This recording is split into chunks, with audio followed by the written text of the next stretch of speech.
നമസ്കാരം.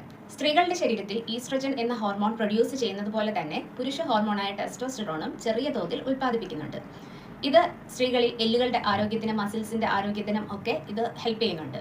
എന്നാൽ ആവശ്യത്തിലും കൂടുതൽ അളവിൽ ടെസ്റ്റോസ്റ്ററോൺ സ്ത്രീകളിൽ പ്രൊഡ്യൂസ് ചെയ്താൽ ചില മാനസികവും ശാരീരികവുമായ ബുദ്ധിമുട്ടുകൾ കണ്ടെത്താൻ സാധിക്കും.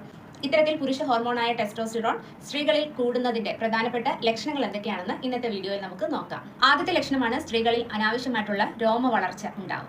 അതായത് മുഖത്തും താടി, മീശ, അതുപോലെ നെഞ്ചിന്റെ ഭാഗത്ത്, വയറിന്റെ ഭാഗത്ത് ഇങ്ങനെ കട്ടിയുള്ള കറുത്ത രോമങ്ങൾ വരുന്നതായിട്ട് കാണപ്പെടാം. ഇതിനെ ഹിർസ്യൂട്ടിസം എന്നാണ് പറയപ്പെടുന്നത്. രണ്ടാമത്തെ ഒരു ലക്ഷണമാണ് അമിതമായിട്ടുണ്ടാവുന്ന മുഖക്കുരു. അതായത് ശരീരത്തിലെ സെബേഷ്യസ് ഗ്ലാൻഡ് അമിതമായിട്ട് പ്രവർത്തിക്കുന്നത് വഴി മുഖക്കുരു അമിതമായിട്ട് കണ്ടുവരാം. അതേപോലെ തന്നെ പുരുഷന്മാരെ പോലെ നെറ്റിയുടെ ഭാഗത്തും തലയുടെ മുകൾ ഭാഗത്തുമൊക്കെ അമിതമായിട്ട് മുടി കൊഴിച്ചിൽ വന്ന് കഷണ്ടി പോലെ ആവാൻ സാധ്യത കൂടുതലാണ്.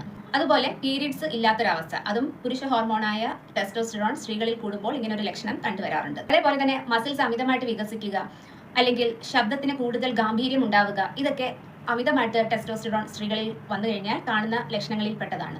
ഇതിന്റെ പ്രധാന കാരണം എന്ന് പറയുന്നത് PCOS ആണ്. അതായത് പോളിസിസ്റ്റിക് ഓവേറിയൻ സിൻഡ്രോം ഒരു കാരണമാണ്.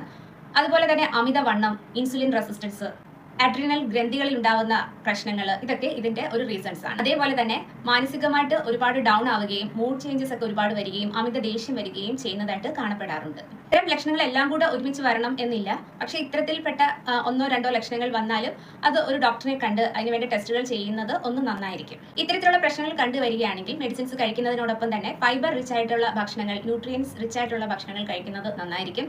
അമിതമായിട്ട് മധുരപലഹാരങ്ങൾ കഴിക്കുന്നതും പ്രോസസ്ഡ് ആയിട്ടുള്ള ഭക്ഷണങ്ങൾ കഴിക്കുന്നതും പൂർണ്ണമായിട്ടും ഒഴിവാക്കുന്നതായിരിക്കും നല്ലത്. ദിവസേന ഒരു 30 മിനിറ്റ് എങ്കിലും വ്യായാമം ചെയ്യുന്നത്, അല്ലെങ്കിൽ ഫിസിക്കൽ യോഗ ചെയ്യുന്നത്, സൈക്ലിംഗ്, സ്വിമ്മിംഗ്, ഇതൊക്കെ നമ്മുടെ ഹോർമോൺ ഇംബാലൻസ് ഇല്ലാതാക്കാൻ സഹായിക്കും.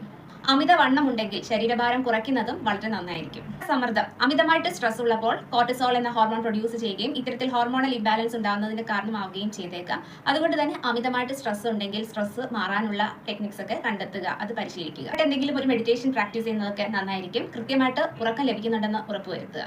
ഈ പറഞ്ഞ ലക്ഷണങ്ങളെല്ലാം ഉണ്ടെങ്കിൽ, അല്ലെങ്കിൽ ഇതിൽ ഒന്നോ രണ്ടോ ലക്ഷണങ്ങൾ ഉണ്ടെങ്കിൽ തന്നെ തീർച്ചയായിട്ടും സ്വയം ചികിത്സയ്ക്ക് നിൽക്കാതെ എപ്പോഴും ഒരു ഡോക്ടറുടെ നിർദ്ദേശപ്രകാരം അതിനുവേണ്ടി ട്രീറ്റ്മെന്റ് എടുക്കുക. അതുപോലെ തന്നെ ജീവിതശൈലിയിൽ ഇത്തരത്തിലുള്ള മാറ്റങ്ങൾ കൊണ്ടുവരിക. തീർച്ചയായിട്ടും ഇത് ഓവർകം ചെയ്യാൻ സാധിക്കും. താങ്ക്